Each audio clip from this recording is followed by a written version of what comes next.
Hello, everyone. I hope that you're doing amazing wherever you are in the world. My name is Shikha, and I welcome you to my channel. As always, I'm so grateful that you're listening, subscribing, and commenting. I really appreciate the support. In this one, I actually wanted to speak to you about something that I've been thinking about more recently, more than normal, I would say. I usually think about death a lot, as you might imagine. But reading the book, The Tibetan Book of Living and Dying by Sogyal Rinpoche, obviously it's bringing up a lot of things in my mind about death, about the afterlife, about, what will happen when I'm gone and who's going to take care of all the different things. Like one of the things that is coming up for me right now is, what's going to happen to all my websites and all that stuff when I'm gone? How is it going to be maintained, and is it just going to disappear into the ether? And it's kind of really interesting to have all these conscious thoughts about it right now rather than at my deathbed, right? Which is the main point about the Tibetan Buddhism teachings about death, is that, start thinking about your death right now, not when you're about to die, because you're not in the right state of mind to think about it then. It's better if you start doing it right now when you're happy and you're cheerful, and it's an easy thing to think about. It doesn't affect you that much. So you think about it now, and it helps you when you're about to die. Basically, that's the idea of it. But one of the things that I realized that was important for me is that it kind of really made me understand that, and I mean, this is a really important teaching of Buddhism. It's a hard teaching, but an important one, about impermanence. And the idea of impermanence has been kind of going round and round in circles in my mind as I started reading the book, and I started thinking a lot about death on a daily basis. Because one of the things that I was kind of thinking about, and I think I read this somewhere, I'm not sure where, really, I read so many random things and they kind of stick into my mind sometimes, and they just come out at random times. So really, I'm sorry. If you know, let me know. But something like, how do you know that this is going to be the last time that you're going to see that person? Or did you know that this is going to be the last time you saw that person or are going to see that person? Or did you know that this is going to be the last time you're going to do that thing? Or did you know that that was going to be the last time you were going to go to that place? And, of course, this kind of comes up for me because I left Chiang Mai. And I was extremely happy to leave Chiang Mai at that point because it was smoky and it was kind of getting to be a little bit irritating. And I was angry at the whole situation because I was like stuck in my room all day long because there was so much smoke and I couldn't go anywhere. And everyone else had left. And it felt like, I was kind of becoming a little bit unappreciative of the beauty of Chiang Mai. And so obviously God's like, yeah, go back to Toronto, deal with Toronto, and then you'll realize how much you love Chiang Mai, which is exactly what's happening right now. But when I left Chiang Mai, I was very happy, and I didn't think twice. I didn't look back twice even. I didn't look back and say, "Oh my God, I'm gonna miss Chiang Mai," because I was so excited. Oh, Toronto is gonna be fun. I'm gonna be there for a few months, and then I'm gonna be back, and it's gonna be better, and there's not gonna be any smoke in Chiang Mai anymore. And by smoke, I mean basically what happens is that in November, December, the farmers start burning all the fields. It's a tradition there, and basically because Chiang Mai is like in a valley, like a bowl, all of the smoke just kind of like sits there in Chiang Mai. It doesn't dissipate, it doesn't go anywhere, and it's so bad for your health. Like the AQI, the air quality index, goes to like 300, 400, extremely hazardous for health. And obviously all the Thai people are just roaming around without masks on, whereas I'm walking around with like a really high-tech mask and thinking to myself, how are these people still breathing? This air is just so bad. Anyways, they're used to it, obviously, and maybe they don't think about it. Also, they're really poor, so.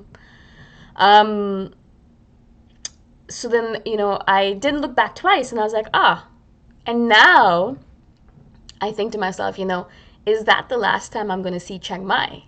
Right? Not even the fact that maybe I could die of COVID, who knows if that will happen or not, but the fact that, who knows what's going to happen in the future. Now, of course, I'm obviously hypothesizing right now. I'm making a hypothetical situation right now. And so, but you never know what might happen. And will I ever get to see Chiang Mai again? Is that the last time I saw Chiang Mai? And is that how I saw it, with anger and irritation? This is not only with regards to Chiang Mai. I've been thinking a lot about other situations in my life. The last time I went to high school. And I remember sitting in that bus. So we used to take school buses to high school when I was in the Middle East. And I remember sitting in that school bus ride coming back home on my last day of high school. And oh my God, I still remember the emotions that I was feeling, the whole emotion of sadness and loneliness and wanting and longing and wanting to go back and wanting to move forward. And it was just so sweet and also bitter at the same time, right? Bittersweet. It was just like a perfect analogy to what I'm talking about right now. And literally, seriously, if you can imagine, I still, if I can just close my eyes right now, I'll still feel me sitting in that bumpy school bus, remembering the fact that I'm never going to be able to go back to high school again because that was my last day of high school. And in fact, that was from one of my few last days in the Middle East, because soon after that we moved to Canada, to Toronto. There was a lot of bittersweet memories there. And so I still remember very clearly sitting in that school bus, as I said, a bumpy school bus, sitting there in the back and feeling so emotional because that's the last time that's going to happen.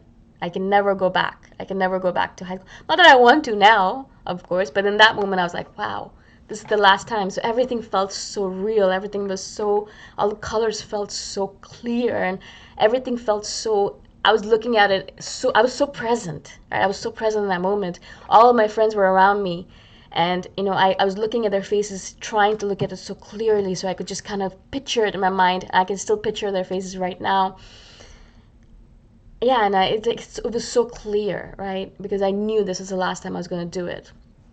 And I think one of the things that Tibetan Buddhism, the death teaching, says a lot is to remember that. To remember that this might be the last time you might take a breath. To remember that this might be the last time you might see your parents. To remember that this might be the last time you might see that particular pet that you have, or that particular person, or that particular situation.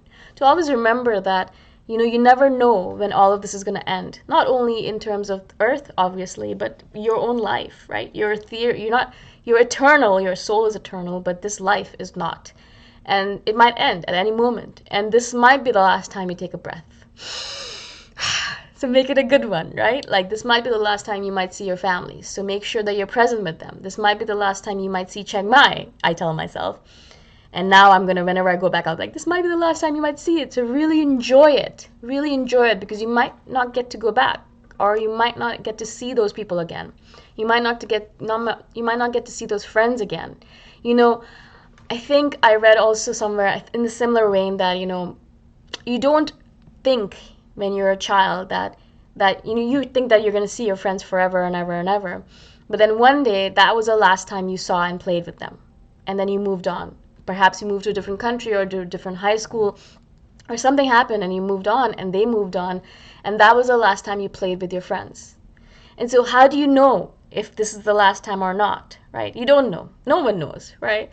And so the point is to remember that this could be the last time. And that constant notion being in your head telling you this might be the last time will allow you to be a little bit more present with the situation. Because what we do, we pretend like it's going to be forever. Like, I pretend that my parents are going to be alive forever.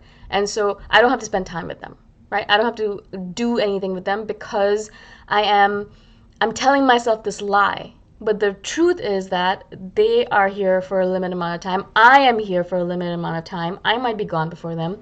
And so what if this is the last time that we see each other? How would you want to interact with that person if this is the last time you see them? How would you want to interact with that place or city or country if that's the last time you see it? How would you interact with that high school, that situation, that job, that whatever, if that's the last time you see it? If you kind of go in with that kind of thinking into every situation or into every relationship, you might be more present through it. You might be more appreciative of it. You might be less bitter or resentful of it, perhaps, right? You might have different emotions based on it. And so I really wanted to share this because, as I said, I was lying in bed last night and I remembered that moment when I was in that school bus in that ride home from my last day of high school, and realized that that was the last time I'd see these people, the last time I'd see my high school, the last time I'd breathe these atoms of air, the last time I'd do all of these things, ride on a school bus and all that. And it felt obviously very sad and emotional, but also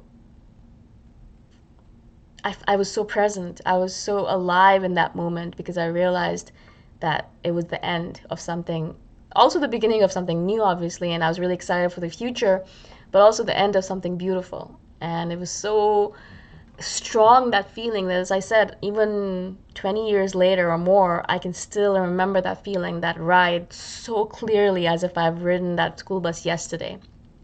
It's so clear in my mind. And maybe you have moments like that in your own life, where you knew that this is something that was going to end soon, and you were just sitting there so clearly watching everything, kind of trying to take everything in because you didn't want to miss anything. You were so alive and aware and present because I was like, oh my God, this is going to end soon. Let me just be really present so I don't miss anything, right? I don't know if you've had those moments in the past before. If you have, I would love if you'd share them with me or with us, all of us, in the comments below. But I hope I've been able to explain myself to you. This is really important. This is a really important lesson in general from Tibetan Buddhism and about death, because you don't know if this is going to be the last time. Maybe this is the last time I'll do these videos, right? Who knows, right? You don't know when you're going to be gone. I don't know when I'm going to be gone. And so to really be present and really enjoy every moment and do the best you can, put your all into everything so that you can never have any regrets. And even if you die right now, you can be like, yeah, sure, I did it all. I was present and I have no regrets. I hope this makes sense. Again, thank you so much for listening, for watching, for subscribing, for everything. I'm really appreciative. And I shall see you the next time around. Bye for now.